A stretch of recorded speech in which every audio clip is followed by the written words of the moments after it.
সম্পর্কে প্রশ্ন করে, ইয়াসআলুহু, আপনাকে প্রশ্ন করে, আপনার কাছে জানতে চায়, মান ফিস সামাওয়াত, আমার এই আকাশ ভূমণ্ডল সম্পর্কে, ওয়াল আরদ, এবং জমিন সম্পর্কে। এই দুটি বিষয় সম্পর্কে যদি আমার উম্মতরা জানতে চায়, তাহলে তাদেরকে জানাই দিবেন, কুল্লা ইয়াউমিন ওয়া ফি শান। সুবহানাল্লাহ। এটা প্রত্যেক দিন আল্লাহ পাক রব্বুল আলামিন এমন কোন দিন বাদ নাই, এমন কোন রাত বাদ নাই, এটা সবসময় বিরাজমান সর্বর আল্লাহ পাক রব্বুল আলামিনের রহমতের উপর এটা বাসমান দিয়ে রয়েছে। সুবহানাল্লাহ। এই বিশাল আকাশমণ্ডলী চতুর্দিকে আমরা লক্ষ্য করলে একটি কুটা নাই, একটি কুটিবিহীন আকাশ আল্লাহ, বিশাল আকাশ আল্লাহ রেখে দিয়েছে, আসমান জমিন, এর মধ্যবর্তী কোনো একটি কুটি নেই, কুটিবিহীন আকাশ আল্লাহ রব্বুল আলামিন রেখে দিয়েছেন। সুবহানাল্লাহ। তাহলে এই বিশাল আকাশমণ্ডলী এটা খুঁটিবিহীন আমরা দেখতেছি, অথচ শরীর বলতেছে এর মধ্যে 5টি ভিত্তি আছে। কয়টি ভিত্তি? 5টি ভিত্তি রয়েছে। এর মধ্যে রাসূল পাক সাল্লাল্লাহু আলাইহি ওয়াসাল্লাম বলেছেন, বুনিয়াল ইসলাম আলা খামসিন। এই যে বিশাল আকাশটা রেখে দিয়েছেন আল্লাহ পাক রব্বুল আলামিন, আমরা ছোট্ট একটি দেহ রাখতে পারি না মাটির সাথে সম্পর্ক ছাড়া। আমাদের পা দুটি মাটির সাথে সম্পৃক্ত, আমাদের মস্তকটা উপরের দিকে, কিন্তু আমার আল্লাহ একটি বিশাল আকাশ মণ্ডলী রেখে দিয়েছেন শূন্যের উপর। অথচ আমার নবী বলেছেন এটা শূন্য না, এর মধ্যে একটি হিকমত রয়েছে, ভিত্তি প্রস্তর রয়েছে। সেটা কি? আলা খামসিন, 5টি ভিত্তি রয়েছে। সুবহানাল্লাহ। কয়টি ভিত্তি? 5টি ভিত্তি রয়েছে। এর মধ্যে নম্বর 1 হচ্ছে শাহাদাতু আল্লা ইলাহা ইল্লাল্লাহ ওয়া আন্না মুহাম্মাদুর রাসূলুল্লাহ। 1 নম্বর হচ্ছে কালিমা। কালিমা, নামাজ, হজ, যাকাত। এই 5টি ভিত্তির উপরে আল্লাহ পাক রব্বুল আলামিন এই বিশাল আকাশমণ্ডলীটা, ভূমণ্ডলটা রেখে দিয়েছেন। যদি এই 5টি ভিত্তিগুলি আমরা যথাসময়ে পালন করতে পারি, আমরা তো অনেকে আছে শুধু এই ভিত্তিগুলি পালন করি সময় অনুমতে, যুগ অনুভূতি, অর্থাৎ নামাজের সময় হয় অনেকে নামাজ পড়ি, আবার অনেকে বাদ দিয়ে দিচ্ছি। আমাদের উপরে ফরজ, রোজা ফরজ করা হয়েছে, এই ফরজ রোজা অনেকে পালন করতেছি, আবার অনেকে বাদ দিচ্ছি। ঠিক তদরূপভাবে আমাদের এই প্রত্যেক জীবনের এক একটি সমস্যার কারণে আমরা খুবই গুরুত্বপূর্ণ কয়েকটি বিষয় আমরা বাদ দিয়ে দিই। এগুলো হচ্ছে আমাদের জন্য, সমস্ত মুসলিম উম্মার জন্য খুবই ইম্পর্টেন্ট একটা বিষয়।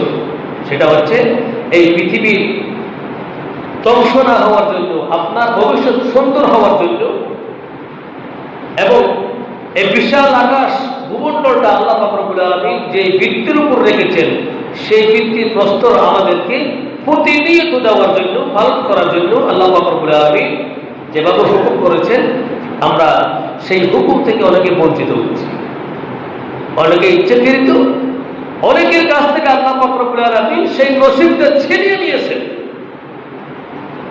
এমন অনেকে আমরা রয়েছি, হাজার চেষ্টা করলেও নামাজ পড়তে পারি না, হাজার যদি চেষ্টা করি রমজানের রোজা রাখতে পারি না। ডাক্তার নিষেধ করেছেন আপনি রোজা রাখলে আপনার সমস্যা হতে পারে, অর্থাৎ আপনাকে 30 দিনের 30টি রোজার কাফারা দিতে হয়। এরকম অনেকে মনুষ্য রোগী আছে, রোজা রাখতে পারে না। তাহলে ওটা আমাকে আপনাকে বুঝতে হবে, ওটা আমার কাছ থেকে, আপনার কাছ থেকে আল্লাহ ছিনিয়ে নিলেন। কারণ আমার যখন সময় ছিল তখন আমি এই কাজের মধ্যে অবহেলা করেছিলাম, যার কারণে আল্লাহ পাক রব্বুল আলামিন ওই সুযোগটা আমার কাছ থেকে ছিনিয়ে নিয়েছে। যখন আমরা সময় পেয়েছিলাম, নামাজ থেকে অনেক দূর ছিলাম, অবহেলা করেছিলাম। আজান হচ্ছে, পরবর্তী যদি হয়, এখন না পড়লে কোনো সমস্যা নেই। যার কারণে আজকে অ্যাকচুয়ালি সত্যি নামাজ আমাদের কাছ থেকে চলে আসছে। এই করুণা, এই করুণা থেকে আমাদেরকে শিক্ষা নিতে হবে। করুণা এসেছে আমাদেরকে শিক্ষা নেওয়ার জন্য। এই করুণার কারণে আমরা অনেকে মসজিদ থেকে অনেক দূরে আছি। যারা সব সময় প্রতিনিয়ত মসজিদে না আসতাম, দূরে থাকতাম, তাদের জন্য এটা অত্যন্ত বড় সুযোগ। এক ব্যক্তি বলে দিচ্ছে করোনার কারণে যেতে পারছি না। আর যাদের অন্তরটা সার্বক্ষণিক এই মসজিদ এবং নামাজ ইবাদত গোলামীর জন্য সবসময় মনটা কান্নাকান্নি করে, ওরা থাকতে পারে না। আমরা চলে আসতেছি, যদিও দূরত্ব বজায় রাখি, নামাজটা আদায় করি, এরপরে আমরা চলে আসতেছি নামাজটা পড়ার জন্য। সুবহানাল্লাহ। কবুল করার মালিক কে? আল্লাহ কবুল করার মালিক। তাহলে আমরা এখন পর্যন্ত যারা এই আল্লাহ পাক রব্বুল আলামিনের অস্তিত্ব সম্পর্কে অবগত নয়, তাদেরকে অবগত হতে হবে, জানতে হবে এই পৃথিবীটা আমার জন্য না। মা ফিস সামাওয়াতি ওয়াল আরদ কুল্লু ইয়াউমিন হুয়া ফি শান। এই পৃথিবীটা হচ্ছে একজনের হুকুমে চলবে। যখন হুকুম করবেন সকাল হবে, সুবহ সাদিকের সুসংবাদ হচ্ছে সকাল, সূর্য উদয় হবে। আর সন্ধ্যা যখন হয়, সূর্য অস্ত যাওয়ার আগ মুহূর্তের মধ্যে আপনাকে এটা জানা দেওয়া হচ্ছে যে এখন সূর্য অস্ত হয়ে যাবে, রাতের আগমন হবে। সুবহানাল্লাহ। এগুলো হচ্ছে আমার মালিকের হুকুম। আপনি আর আমি যদি হাজারো চেষ্টা করি, এটা জীবনে পারবো না। আল্লাহ রাব্বুল আলামিন এত সুন্দর দৃশ্যগুলো দিয়েছেন, এত সুন্দর দেহ দিয়েছেন এবং বলেছেন, বান্দা তোমাকে এত সুন্দর নিয়ামতগুলো আমি দিয়েছি। ফাবিআই আলাই রাব্বিকুমা তুকাযযিবান। সুবহানাল্লাহ। বান্দারে কতগুলো নিয়ামত তোমাকে দান করেছি আমি। যদি শারীরিক নিয়ামতের দিকে লক্ষ্য করো, আমার কোন নিয়ামতকে নিয়ে তুমি অস্বীকার করতে পারো বলো? কত সুন্দর জিহ্বা দিয়েছি, দুটি ঠোঁট দিয়েছি, একটি নাক দিলাম, একটি পেট দিলাম, দুটি হাত দিলাম, একটি হাতের মধ্যে 5টি করে 10টি আঙ্গুল দেওয়া হয়েছে, যেন তোমার হাতের জোর পাও, শক্তি যোগাইতে পারো। কত সুন্দরভাবে তোমাকে ইনসানা ফি আহসানি তাকওয়িম, এত সুন্দর গঠন রূপ দিয়ে খুব সুন্দর ইনসান আমি তৈরি করলাম। সুবহানাল্লাহ। এগুলো কি সৌন্দর্য দেখার জন্য? এই সৌন্দর্য কি আমাদের দেখার জন্য আল্লাহ দিয়েছে, নাকি আল্লাহর গোলামি করার জন্য দিয়েছে? বলেন তো, কেন দিয়েছে? আল্লাহর গোলামি করার জন্য। এক একটি অঙ্গর কারণে এক এক প্রকারের গোলামি। আপনার হাতের কাজ, আপনার পায়ের কাজ, চোখের কাজ, জিহ্বার কাজ, মনের কাজ, এভাবে শরীরের অঙ্গ প্রত্যঙ্গ সমস্ত কিছুর গোলামি রয়েছে। সুবহানাল্লাহ। আপনার পাকে বলা হয়েছে তুমি হেঁটে হেঁটে মসজিদে যাও, ভালো কাজ যেখানে আছে সেখানে যাও, সমস্ত খারাপ কাজ থেকে অনেক দূরে থাকো। আপনার যে হাতকে বলা হয়েছে, এই হাতগুলি একমাত্র আমাকে সিজদা দেওয়ার জন্য, আল্লাহকে সিজদা করার জন্য, কপালটা আল্লাহকে সিজদা করার জন্য। জিহ্বা দেওয়া হয়েছে আল্লাহর কোরআন তেলাওয়াত করার জন্য, গুণগান গাওয়ার জন্য, নামাজ পড়ার জন্য, জিকির করার জন্য। এইভাবে আমাদের প্রত্যেকের শরীরের অঙ্গগুলি আল্লাহ রাব্বুল আলামিন এক একটি অঙ্গ এক একটি কারণে কাজ হওয়ার জন্য, করার জন্য আল্লাহ আমাদেরকে দিয়েছেন। আমরা অথচ সেই কাজগুলো থেকে অনেক দূরে রয়েছে এখনো পর্যন্ত। সুন্দর বিবেক দিয়েছেন, বুদ্ধি দিয়েছেন, সেই বুদ্ধিটা আমরা ইসলামের জন্য ব্যয় করি না। অনইসলামিক কার্যকলাপ নিয়ে বিভিন্ন প্রকারের শয়তানি ওয়াসওয়াসার দিকে, ধোঁকাবাজির দিকে আমরা চলে যাওয়ার জন্য চেষ্টা করতেছি। এই বিবেকটা সঠিকভাবে আপনি ব্যয় করেন, আপনার বিবেক বুদ্ধির কারণে হয়তো ইসলামের একটা ভালো কাজ হতে পারে।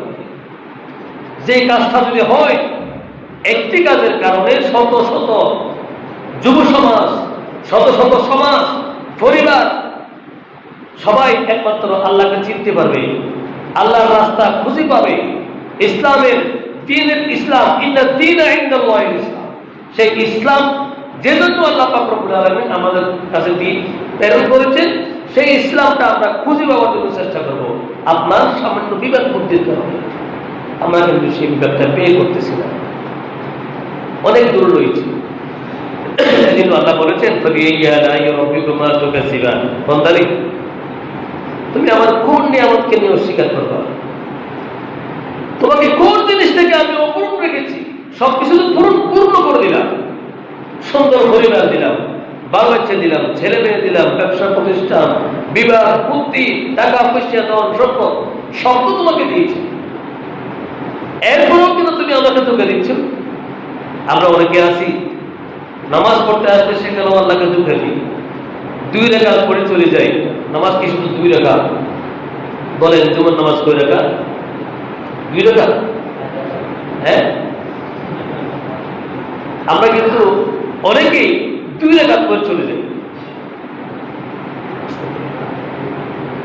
আবার অনেকে আছি সার্বক্ষণিক নিচের দিকে তাকিয়ে অবস্থান করি, ওপরের দিকে আসার চেষ্টা করি না একদম। কেন না? এখানে আসলে যদি কোনো কথা শুনি, যদিও বা আমার উপরে পড়ে, এটা আমার লজ্জা হবে। আর যদি আমি শুনতে পারি, আমাকে আমল করতে হবে। 2 জায়গায় আমার উপরে আসতে পারে। এখন আমরা বুঝতেছি না আল্লাহ রব্বুল আলামিন যে সমস্ত আল্লাহর বান্দাদের মনের মধ্যে মোহর মেরে দিচ্ছে, খাতামাল্লাহু আলা কুলুবিহিম ওয়া আলা সামইহিম ওয়া আলা আবসারিহিম হিসাব। আমাদেরকে বুঝতে হবে সমস্ত আলেম সমাজের মুখ দিয়ে শোনার পরেও, আপনার সমাজের মান্যগণ্য ব্যক্তিদের মুখ দিয়ে শোনার পরেও যখন আপনি হেদায়েতের দিকে আসতে পারবেন না, নামাজ পড়তে পারবেন না, সঠিক পথের সন্ধান আপনি খুঁজে পাবেন না, তখন আপনাকে বুঝে নিতে হবে যে আল্লাহ নিশ্চয়ই আমাকে মোহর মেরে দিয়েছে। ওয়ালা সামিহিম, আমার কানের শ্রবণ শক্তি দিয়ে সমস্ত কোরআন হাদিসের কথাগুলো আসবে না, শুনতে পারবো, আমল করতে পারবো না। ওয়ালা আবসারিহিম, আপনার চোখের মধ্যে আবরণ চলে আসবে, পর্দা চলে আসবে। আপনার এই চোখের পর্দার মধ্যে সমস্ত ভালো কাজগুলি ভালো লাগবে না। নামাজের দৃশ্য, হ্যাঁ, কোরআন তেলাওয়াতের দৃশ্য, ইসলামিক লিবাস দৃশ্য, এগুলো আপনার নজরের মধ্যে ভালো লাগবে না। ওয়ালাহুম আযাবুন আলীম, আপনাকে মনে করতে হবে এটা আমার জন্য অনেক বড় শাস্তি, দুনিয়ার শাস্তি। কারণ আমি চেষ্টা করার পরেও হেদায়েতের পথে আসতে পারতেছি না। কেন?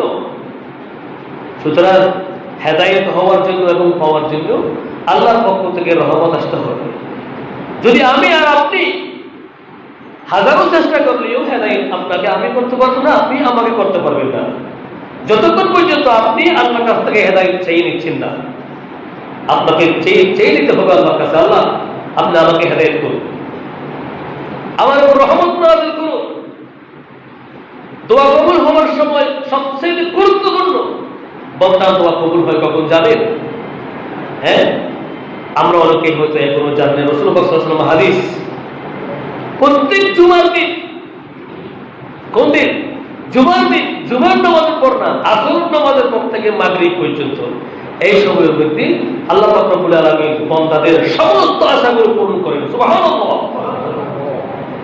আমরা তো ওই সময় ঘুরতে যাই, ফিরতে যাই, শুধু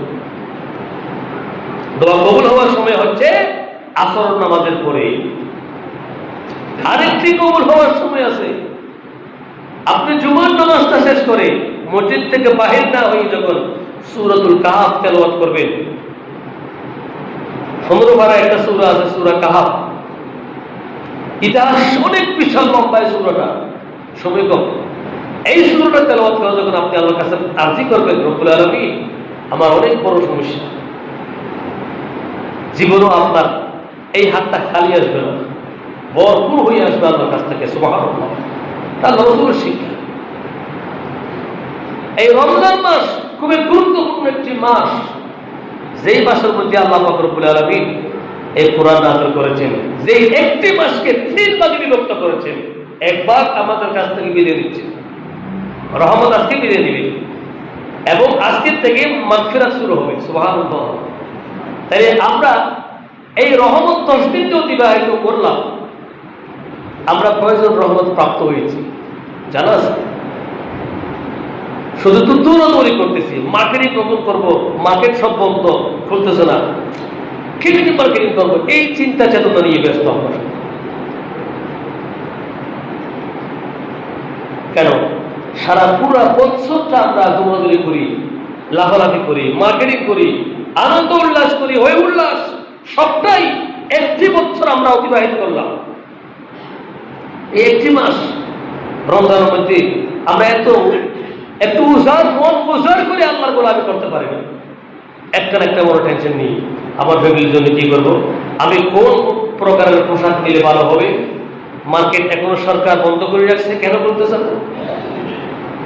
হ্যাঁ, শুধু এই চেতনা নিয়ে আমরা দৌড়াদৌড়ির মধ্যে, লাফালাফির মধ্যে আছি। মগর একটি বান্দার জবান দিয়ে বাইরে হয়ে নেই, এখনো পর্যন্ত শুনে নেই আল্লাহ এই রহমত বিদায় নিচ্ছে। আপনি কি আমার উপর রহমত নাযিল করেছেন? আমি কি আপনার রহমতের মধ্যে রয়েছি? হুজুর, কোন হুজুরের কাছে এসব প্রশ্ন করেন, হুজুর রহমত কদিন থাকবে বলেছেন? কেউ প্রশ্ন করেছেন? কেউ করেন নাই। শুধু করে কি, হুজুর লকডাউন আসলে কি করবো, ও তো মানে সবসময় এগুলো কথা। যেখানে যাই, দোকানে বসেন, বাজারে বসেন, মসজিদের বারান্দায় বসেন, শুধু এই লকডাউন নিয়ে কথা। কেন ওই ইসলামিক ডাউন নিয়ে আমরা কথা বলতে পারি না? এই ইসলামের আওতায় আমরা আসতে পারি না? হুজুর এই লকডাউনের মধ্যে পুরো একটি বছর চলে গেছি আমাদের লকডাউন। দেখি আমার জানা মতে তিনটি ফ্যামিলি অর্থ কোরআন হেফজ হয়েছে। সুবহানাল্লাহ। কয় ফ্যামিলি? তিনটি ফ্যামিলি এই পুরো 30 পারা কালামুল্লাহ শরীফ অর্ধেক মতো মুখস্থ করে ফেলছে। আপনি কি করেছেন? আমি কি করেছি? ওই সম্পর্কে কখনো আমরা প্রশ্ন করেছি? নিজের মনকে, আবেগকে, বিবেককে কখনো প্রশ্ন করেছি? আপনি তো চাইলে পারতেন, সকাল যখন সূর্য উদয় হবে আপনার ফ্যামিলির সাথে শেয়ার করতেন। আপনি আজকে একটি সূরা মুখস্থ করবেন, আপনার পরিবারকে বলবেন আপনি একটি সূরা মুখস্থ করবেন। আপনার মেয়ে উপযুক্ত, আপনার ছেলে উপযুক্ত, ওটাকে আপনি প্রশ্ন করবেন। আপনি সূরাতুল ফাতিহা আজকে মুখস্থ করবেন, আমিও করবো, আপনিও করবেন, আমাকে শোনাবেন, আমি আপনাদেরটা শুনবো, আমারটা আপনারাই শুনবেন। সুবহানাল্লাহ। 10 দিন 10টা সূরা মুখস্থ হয়ে গেল আপনার।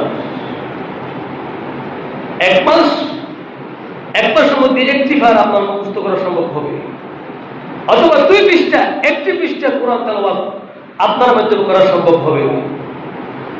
আমার এক বন্ধু ওনার পরিবারকে পুরাই অর্ধেক হাফেজ বানায় ফেলেছে। সুবহানাল্লাহ বলবেন না? তাহলে এই শিক্ষা, এই ইসলাম, এই দিন ইসলামের শিক্ষাটা আমরা পরিবারের মধ্যে দিতে পারি না।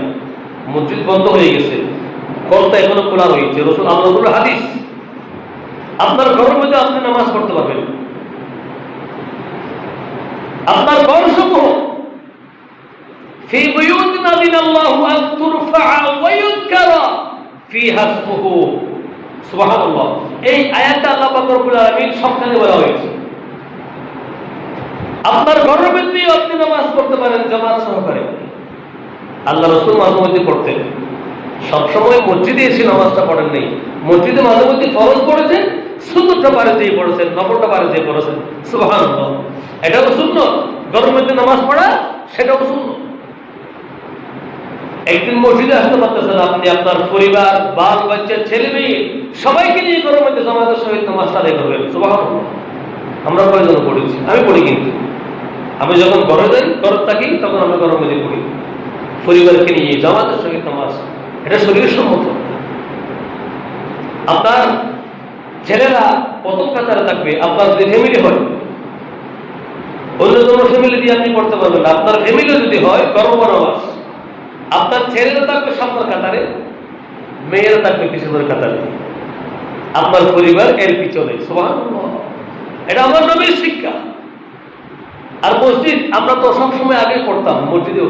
এখানে আমাদের মসজিদে মহিলাদের জন্য জায়গা আছে, মহিলাদের জন্য অনেকে প্রশ্ন করেছে, মসজিদে নামাজ পড়া কি জায়েজ? অবশ্যই জায়েজ, যদি ওদের পর্দার ব্যবস্থা থাকে। সুবহানাল্লাহ। ওদেরকে আগে পর্দা ওদের উপরে ফরজ করা হয়েছে। যদি ওদেরকে আমরা পর্দার সহিত নামাজটা পড়াইতে পারি, তাহলে আপনি অবশ্যই সওয়াবের বাকি। তবে মহিলারা নামাজ পড়ে যদি ওরা একটু সওয়াবের অংশীদার হতে চায়, জামাতের সহিত নামাজ পড়তে চায়, অবশ্যই পড়তে পারবে পর্দার সহিত। সবখানে পড়ে মক্কা, মদিনা এবং আমাদের বাংলাদেশ সহ বিভিন্ন জায়গায় এখন সিস্টেম হয়ে গেছে, অর্ধেক মহিলা অর্ধেক পুরুষ, আসা যাওয়ার পর ভিন্ন, ওযু, টয়লেট, শৌচাগার সব ভিন্ন। আলহামদুলিল্লাহ আমরাও এখানে করেছি, পরিস্থিতির কারণে আপাতত এই বছর বন্ধ রেখেছি। যদিও আপনারা দোয়া করেন পরিস্থিতি শান্ত হয়, তাহলে সবার জন্য সুযোগ এটা আগের মতো হয়ে যাবে। সুবহানাল্লাহ। বলতেছিলাম যে সমস্ত ঘরের মধ্যে কোরআন তেলাওয়াত হয় না, এমনও ঘর রয়েছে, পরিবার রয়েছে, একটি বছরের মধ্যে একবার সূরা ফাতিহা তেলাওয়াত করা হয় নাই। আছে না? আছে? বলেন আছে? আছে। তাহলে কিভাবে আল্লাহর রহমত নাযিল হবে? এমনও পরিবার রয়েছেন এক ওয়াক্ত নামাজ পড়ে না, সার্বক্ষণিক সব সময় সব চ্যানেলগুলি টিপি করে গরমের সময় বেড়ায়। আছে না? তাহলে কিভাবে আল্লাহর রহমত নাযিল হবে? আপনি ঘরের কর্তা হিসেবে, মুরব্বী হিসেবে কখনো প্রশ্ন করেছেন, হে আপনি নামাজ পড়েছেন, আপনি রোজা রেখেছেন, নামাজের তাকিদ দিয়েছেন, ওটা আপনার ঈমানের দায়িত্ব। শুধু নামাজের কথা হুজুররাই বলবে না, আপনারাও বলবেন। আল্লাহ পাক রব্বুল আলামিন এই কোরআনের মধ্যে নামাজ ফরজ করেছেন আমাদের উপরে, তবে নামাজ পড়ার জন্য বলা হয়নি। বলা হয়েছে কি? নামাজ কায়েম করো, ওয়া আকিমুস সালাত ওয়া আতুজ যাকাত ওয়ারকাউ মা'আল রাকিঈন। বন্দারে নামাজ কায়েম করো, যাকাত প্রতিষ্ঠা করো। ইসলামের ওয়ারকাউ মা'আল রাকিঈন, ইসলামের সমস্ত রুকনগুলি তুমি পালন করার জন্য চেষ্টা করো। সুবহানাল্লাহ। এটা হচ্ছে ইসলামের শিক্ষা। আমরা শুধু 2 রাকাত নামাজ পড়ি, ভালো কাজ করে, একটু তসবিহ পড়ি, জান্নাত পেতে চাই, কখনো সম্ভব না। আপনার ফ্যামিলি ঠিক করতে হবে আগে। আপনার ফ্যামিলিকে আপনার শালীন পোশাক পরাইতে হবে। ঈদের সময় আসতেছে, আমরা অনেকে আছে কি ওই মুসুরি পোশাক পরাবো, মুসুরি পরাই দেবো, মশাই না কামড়ায় মতো অনেকে মুসুরি কিনে দিবে, সব শরীরের সমস্ত অঙ্গগুলো দেখা যায়। ওইরকম পোশাক আমরা গরমের মধ্যে পরাই, জায়েজ নেই, হারাম। আপনি না দিলে জীবনও পড়তে পারবেন না, আপনি দিলেই পড়তে পারবে। আপনার মেয়ের উপযুক্ত ওদের পোশাক, শালীন পোশাক দিতে হবে, শরীর সম্মত পোশাক ওনাকে দিতে হবে। আপনার পরিবার আপনার জন্য হালাল, ওনাকে সাজগোজ আপনার সামনে করাবেন, ওনাকে সাজগোজ করবে। বর্তমান পরিস্থিতি এমন, আমরা যেই বিপদের মধ্যে সার্বক্ষণিক পড়তেছি, কেন জানেন? আফসোস, আমাদের ফ্যামিলিগুলি আমাদের সামনে বলে যে গর্ভবতী থাকলে যে কোনো সময় আমরা এই ব্যবহার কাপড়গুলো করতে পারি, যখন বাইরে যাবেন আপনি চিনতেও পারবেন না ওকে, এমন ভাবে ডেকোরেশন করে ছিল মুশকিল হয়ে যায়। তাহলে ওইটা কার জন্য? পোশাক, সৌন্দর্য, রূপসী, ওইটা কার জন্য? আপনার পরিবার, আপনার জন্য তো, নাকি দর্শনের জন্য? বলেন তো কার জন্য? আপনার জন্য তো। আপনার পরিবার সাজবে, রূপ সাজ করবে, সবকিছু করবে। এখন আমরা সুযোগ করে দিচ্ছি, যদি বলে আপনাকে একটু অনুষ্ঠানে যাব, সাজগুজ করতে হবে, পার্লারে যেতে হবে, যাওয়ার সুযোগ করে দিচ্ছি। গুনার বাকিদের কে হলো বলেন তো? আপনার পরিবার নাকি আপনি? কে হলো? জবাব নাই। কে গুনাহগার হবে? আমি গুনাহগার, কারণ আমি সুযোগ করে দিয়েছি ওনাকে। আর শরীর বলেছে আপনার সৌন্দর্য, আপনার রূপ চর্চা সবকিছু আপনার স্বামীর জন্য। সুবহানাল্লাহ। একবার স্বামীর সামনে যখন আপনি সাজগোজ করে আসবেন, দেখাবেন, সুন্দর রূপ দেখাবেন, আল্লাহর আরশ আজিম থেকে নিয়ে জমিন পর্যন্ত আপনাদের উপর রহমত নাযিল হতে থাকে। সুবহানাল্লাহ, সুবহানাল্লাহ। আর যে পরিবার নিজের স্বামীকে বাদ দিয়ে অন্য জনকে রূপ দেখানোর জন্য চলে যায়, ওনার পিছনে আল্লাহর লানত হয়, আল্লাহর গজব হয়, ওনার পরিবারের শান্তি, সুখ, বরকত সমস্ত কিছু আল্লাহ পাক রব্বুল আলামিন উঠাই দেন। একটু নাউযুবিল্লাহ। শুধু বলে হুজুর বড় শান্তি নেই, একটু দোয়া করে, খুবই অশান্তিতে আছে হুজুর। একটু চিন্তা করেন অশান্তি কেন হচ্ছে। আপনার পরিবার, আপনার সংসার যদি সাজাইতে পারেন, আপনার ঘর সুন্দর হবে, আপনার চরিত্র সুন্দর হবে, আপনার রূপ সুন্দর হবে, জান্নাত আপনার ঘরের মধ্যে থাকবে। সুবহানাল্লাহ। রাসূলুল্লাহ সাল্লাল্লাহু আলাইহি ওয়াসাল্লাম তাহাজ্জুদ করেছেন, এটা বলে শেষ করে দিচ্ছি। রমজান মাসের মধ্যে আল্লাহ পাক রব্বুল আলামিন তিনটে সময় দোয়া কবুল করেন বেশি। সুবহানাল্লাহ। কয় সময়? কয় সময়? আমি আবার পড়া নেব। কয় সময়? তিন সময়। এক নম্বর তাহাজ্জুদ নামাজের সময়। সুবহানাল্লাহ। আমরা তাহাজ্জুদ কখন পড়ি বলুন তো? কখন পড়েছি মনে আছে? ফজর নামাজ সময় বাদ দিচ্ছি। আর তাহাজ্জুদ কোথায়? তাহাজ্জুদ নামাজ পড়ে যখন আপনি দোয়া করবেন, জীবনেও ওই দোয়াটা কখনো মিস হবে না। তাহাজ্জুদ নামাজ পড়ে দোয়া চাইলে আল্লাহর কাছে, আমরা যেরকম মন্ত্রী পরিষদ যদি যেতে চাই, মন্ত্রী ধরে সেখানে কিছু হাদিয়ে তোফা বকশিশ দিয়ে, স্যার আমাকে দেখবেন, বলে না স্যার আপনাকে জায়গা মতো দেখিয়ে দিই, দেখে দিই, যদি সেইভাবে যেতে জানি। ঠিক তদ্রুপ আল্লাহ বলেছেন, বান্দা যখন তাহাজ্জুদ নামাজ পড়ে আমার কাছে দোয়া চাও, আমি আমার বান্দার দোয়া অবশ্যই কবুল করি। সুবহানাল্লাহ। নম্বর 2, সেহরি খাওয়ার সময়। রমজান মাসে আমরা সেহরি খাই। সেহরি খাওয়ার সময় অনেকে বিভিন্ন প্রকারের পন্থা করি। অনেকে ঘুম থেকে তাড়াহুড়ো করে উঠে একটু কুলি করলাম বা আটা করলাম, বাধ্যতে খেয়ে নিলাম, মোটামুটি আপনার সকালাই হবে। সোয়াবের অংশীদার আপনি পাবেন না, কারণ সেহরি খাওয়া সুন্নত এবং পবিত্রতা অবস্থায় খাওয়া সেটাও সুন্নত। সুবহানাল্লাহ। আপনি আগে ওযু করবেন, ওযু করে পবিত্র অবস্থা হয়ে আপনি সেহরি খাবেন। ডোন্ট মাইন্ড যদি কোনো স্বামী স্ত্রী হয়, শারীরিক সমস্যা যদি হয়, তাহলে দেখা যায় আপনারা পবিত্র হতে হতে সেহরির সময় চলে যাচ্ছে। আবার এটা এই জন্য বলতেছি, এই প্রশ্নটা আমার কাছে এসেছে, হুজুর রোজা রাখতে পারেনি আজকে, কেন রোজা রাখো নাই? এরকম সমস্যা, স্বামী স্ত্রীর সমস্যা, মানে আমি ফ্রেশ হতে পারি নাই, পবিত্র হতে পারি নাই, যার কারণে এই রোজা রাখতে পারি নাই। শরীয়তের মশলা কি বলছেন জানেন? আপনাকে ওইটাও খরচ, এটাও খরচ, এটাও খরচ, তিনটা খরচ। আপনার স্বামী স্ত্রীটাও খরচ, গোসল সেটাও খরচ, আর রোজা কি খরচ। 3 খরচ এক জায়গায় দাঁড়াই গেল, আপনি কোন খরচটা আদায় করবেন? হিমশিম খেয়ে গেছে। এই ক্ষেত্রে গিয়ে আপনার ফরজ কোনটা কখন করলে একটা সীমাবদ্ধ আছে। আপনার সেহরির খরচটা, রোজার খরচটা একটা সীমাবদ্ধের ভিতরে রয়েছেন। দেখতেছেন আপনার সময় আছে হাতের মধ্যে, আপনি পবিত্র হয়ে যাবেন, ওই প্রথম খরচটা আদায় করে নেবেন সময় যদি থাকে। আর যদি সময় না থাকে, আপনি ওযু করবেন, ওযু করে সেহরি খেয়ে নেবেন, এরপর আপনি গোসল করে নেবেন, ওই খরচটা আদায় করবেন। আলহামদুলিল্লাহ, আল্লাহ আপনার রোজা কবুল করবেন। সুবহানাল্লাহ। এরপরও রোজা বাদ দেবেন না, ফরজ রোজা বাদ দেওয়া যাবে না। তবে এই অপবিত্র অবস্থায় সেহরি খেতে পারবেন। যদি সমস্যা হয়, যেটা আমি বুঝেই বললাম আপনাদেরকে, সবাই বুঝতে পারছেন তো? কিন্তু এই প্রশ্নটা আমার কাছে করেছে, যার কারণে আমি এবং বুঝেই বললাম কথাটা। এর পরবর্তী হচ্ছে তৃতীয় নম্বর দোয়া কবুল হওয়ার সময় হচ্ছে ইফতারের সময়। সুবহানাল্লাহ, সুবহানাল্লাহ। ইফতারের সময় আমরা ইফতারের সেহরি খাওয়ার সময় একটা গেল, ইফতারের সময় তুমি ইফতারের সবগুলো সামনে রেখে সবাই একসাথে বসে দোয়া করবো আল্লাহর কাছে, আল্লাহ এই ইফতারিগুলি আমরা সবাই ইচ্ছে করলে খেতে পারি এখন, কিন্তু আপনার ভয়ে খাচ্ছি না। আমরা সেই পরিমাণ আপনাকে ভয় করি। আল্লাহ আপনি আমাদের সমস্ত গুণাগুলো ক্ষমা করুন, আমাদের সমস্ত আশা পূরণ করুন। যার ছেলে নাই ছেলে, যার পরিবার নাই, যিনি এখনো বিবাহ করতে পারে নাই, বিবাহ করার জন্য দোয়া করবেন, ওটা দোয়া করতে হবে। আমরা তো অনেকে দোয়া করেছি, বিবাহের জন্য অনেকে দোয়া করি না, নিজের বিবাহের জন্য নিজে দোয়া করবেন আল্লাহর কাছে। সময় মতো তাহাজ্জুদ নামাজের পরে, কোরআন তিলাওয়াতের পরে, নফল নামাজের পরে বিবাহ করতে পারেন, এই জন্য দোয়া করবেন। আল্লাহ পাক রব্বুল আলামিন কবুল করবেন। সুন্দর, নেককার, পরহেজগার, আবেদা, জাহেদা, সালেহা, সতীর্থ চরিত্রবান একটি মেয়ে আল্লাহ আপনার নসিব দিয়ে দিবেন। সুবহানাল্লাহ।